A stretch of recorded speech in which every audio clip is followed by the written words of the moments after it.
Hey, his is Ralph. Mildred and I met at a gallery opening, of all places. I wasn't much of an art guy, but she was different. We hit it off right away. She had this energy, a quiet confidence that pulled you in.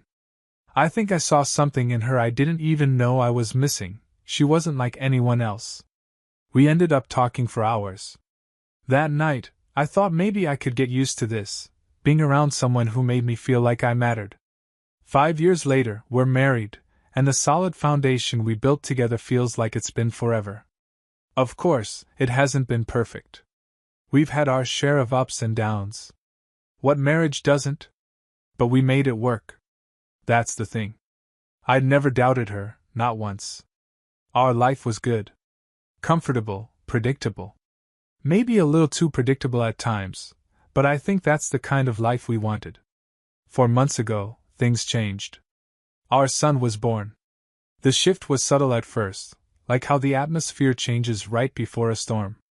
Everything about him felt right, the tiny hands, the soft breath, the way he would wrap his fingers around mine.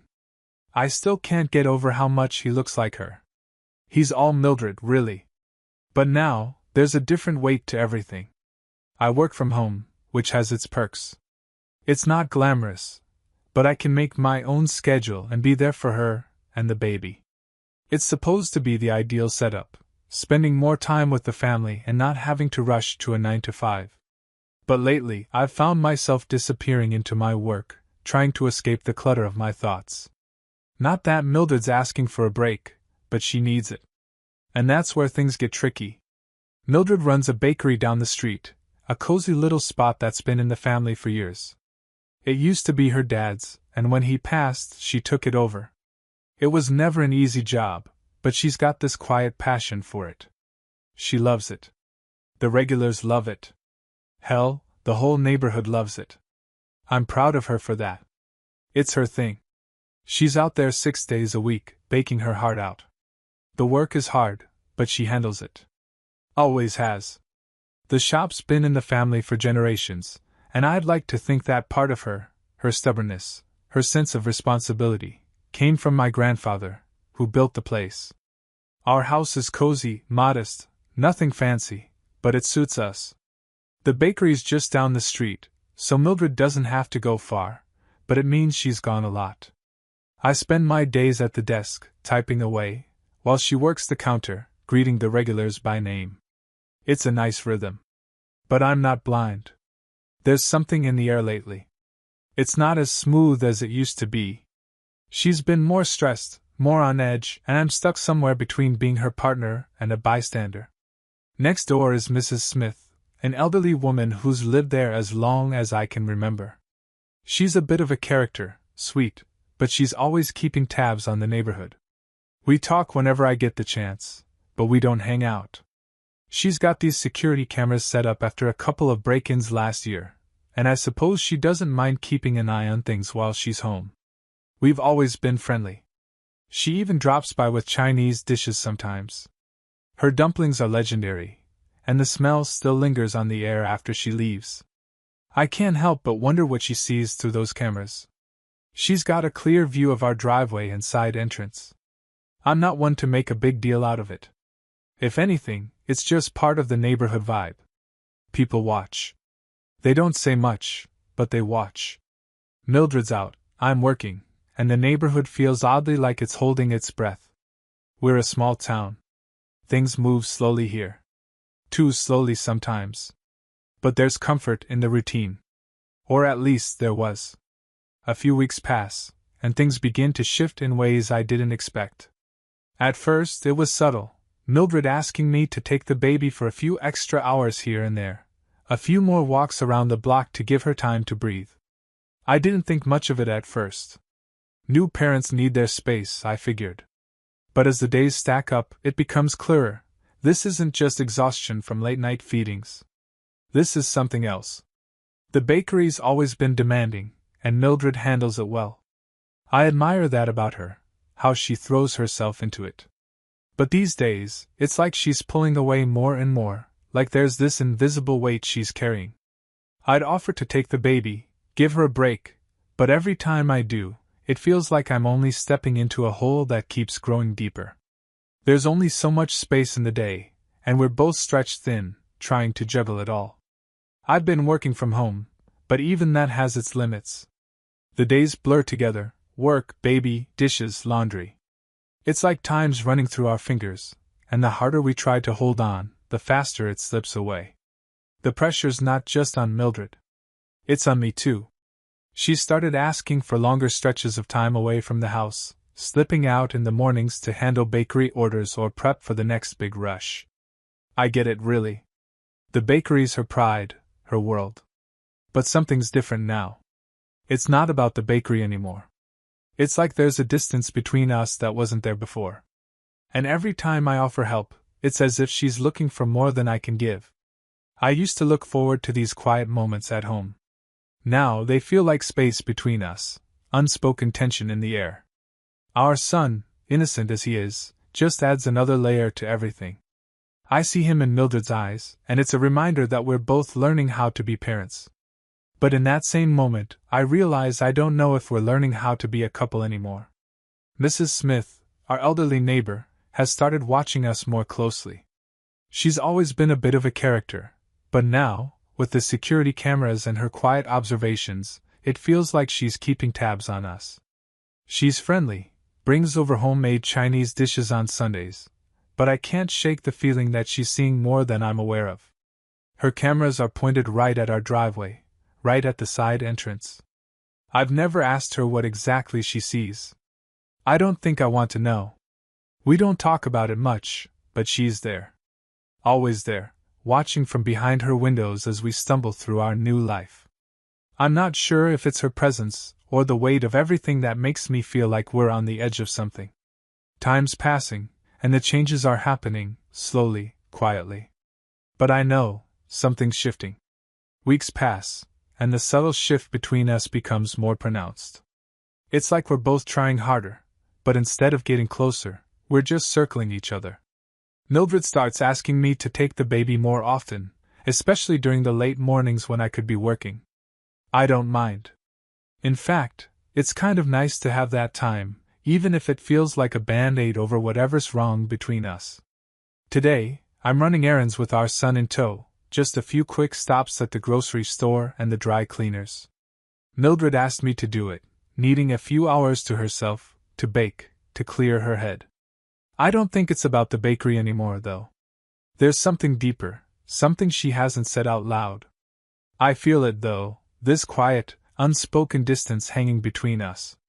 I shake it off as I buckle the baby into his car seat, heading out to handle the list she gave me. The errands go smoothly. The baby's quiet, looking out the window, his little fingers wrapped around the edge of the car seat.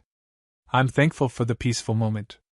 My phone buzzes in my pocket, but I ignore it, thinking it's probably a work-related message. When it buzzes again, though, I pull it out, seeing Mrs. Smith's name on the screen. I wasn't expecting her to call, not today. I press the button to answer, half expecting her to ask if I need help with the baby. Mrs. Smith's been helpful before, bringing over soup or those dumplings she makes on Sundays.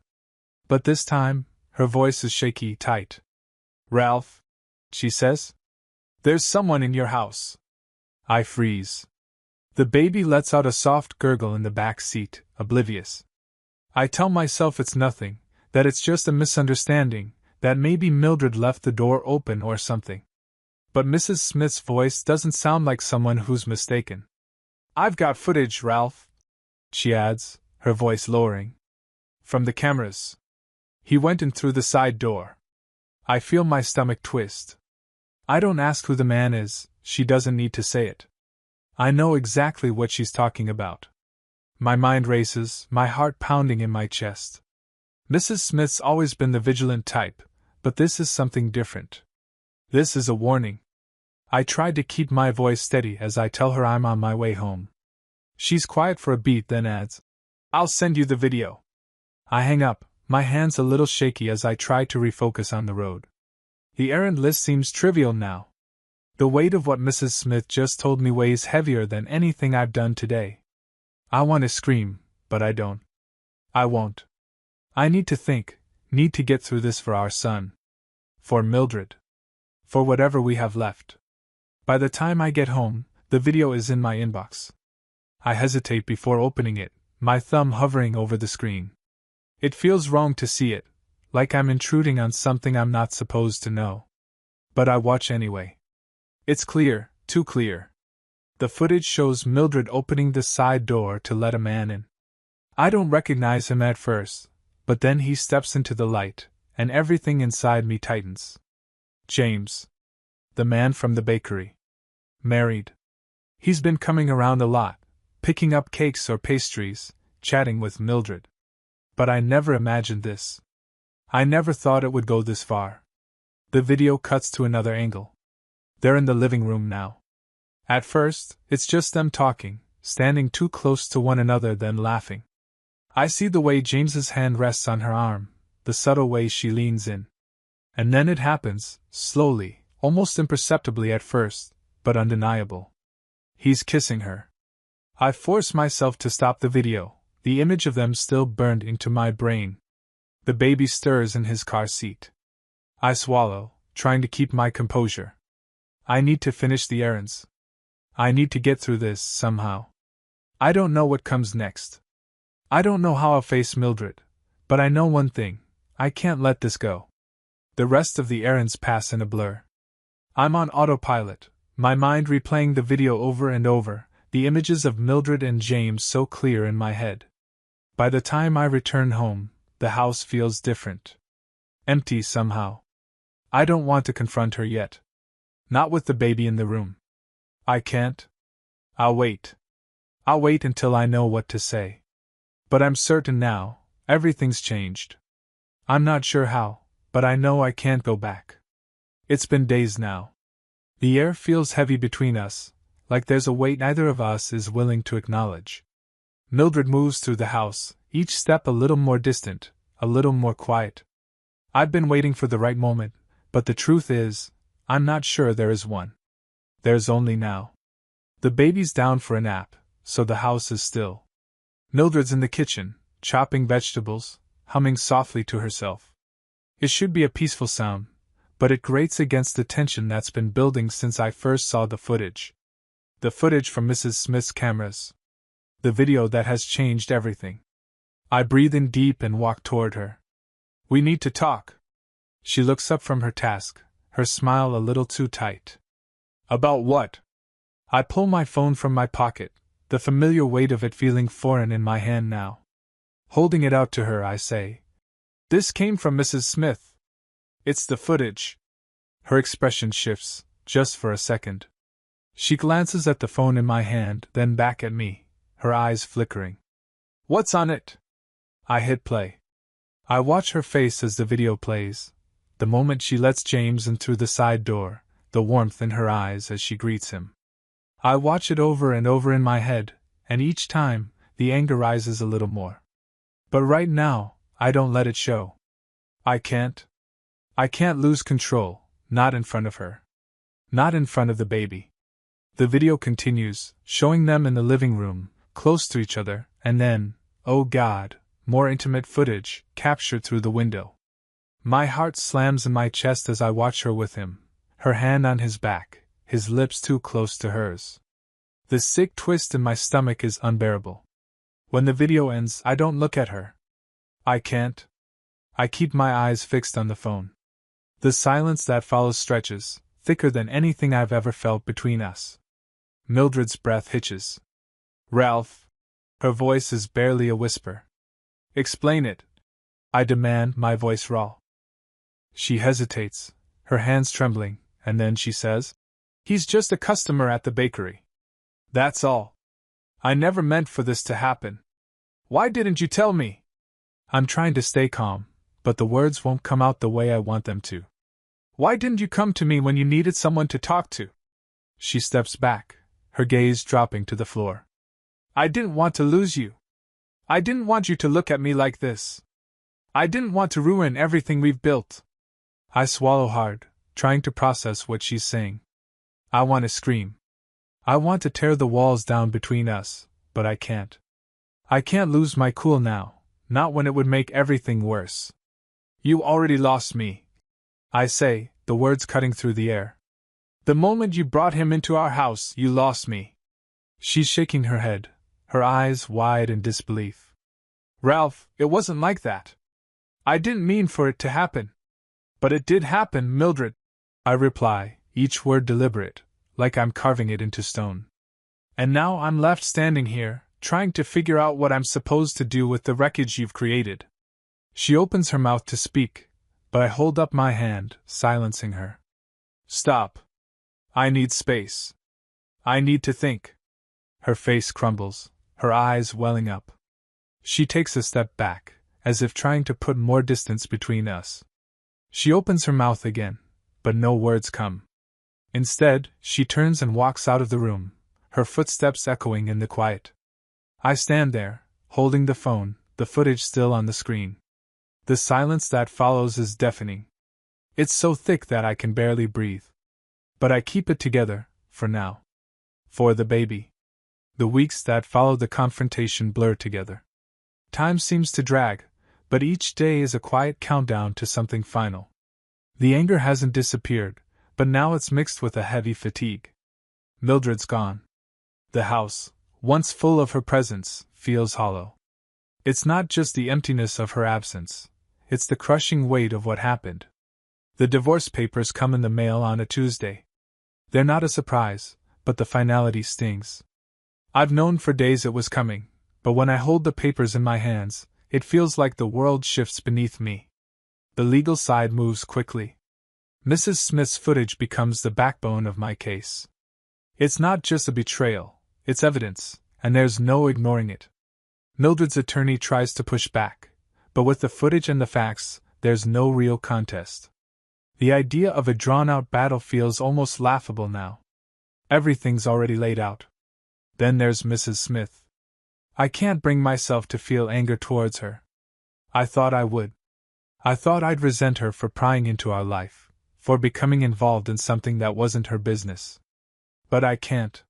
She's been a quiet witness to all this, and when she offers me the footage, there's no hesitation in her voice. She just wants to help, and for reasons I still can't fully grasp, I appreciate that. She's my unlikely ally now. One afternoon, after everything has been set in motion, I get a call. It's James's wife. She knows about the footage, and she wants confirmation. I give it to her without hesitation.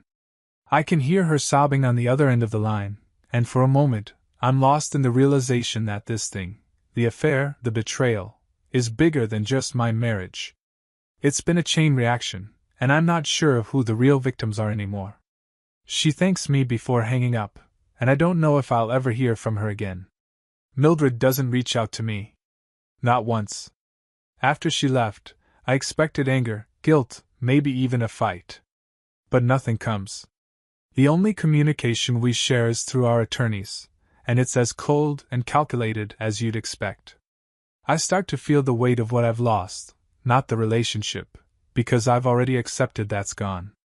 But the family I thought we'd have, the life we were building. The baby needs both of us, but now it's just me. We meet a few times to finalize the details. The custody arrangement is agreed upon quickly, joint custody, a shared responsibility that's as amicable as it can be given the circumstances. Mildred will visit, take the baby on weekends, but there's no talk of reconciling. No hope left. I can't even bring myself to look at her during our meetings. There's nothing to say anymore. Then there's the bakery. The space that was supposed to be her dream, her legacy. She fought for it, built it, but now it's mine to deal with. It's still in my family's name, and with everything that's happened, I take it back. Mildred won't fight me for it. She knows what she's lost. The hardest part comes when I have to serve the papers. Mildred's at the bakery, so I arrange for a delivery service to hand them to her. I don't want to be the one to do it. I don't want to see her face, to witness the moment it all hits her. But I know it has to be done. The papers are a formality, but the weight of them feels much heavier. After the dust settles, Mrs. Smith becomes more than a neighbor. She steps into a role I didn't expect. She's a kind of surrogate grandmother to the baby, offering me support when I need it most. It's strange, but it's comforting. She's a constant presence in the midst of everything else falling apart. Mildred's business closes. It's not a choice. She has no other option, and in some twisted way, I know she's as devastated as I am. We're both left with the wreckage, but I don't have room for pity anymore. Not for her, not for myself. The final chapter comes with a quiet reflection. Mildred's out of my life, and I'm starting to pick up the pieces.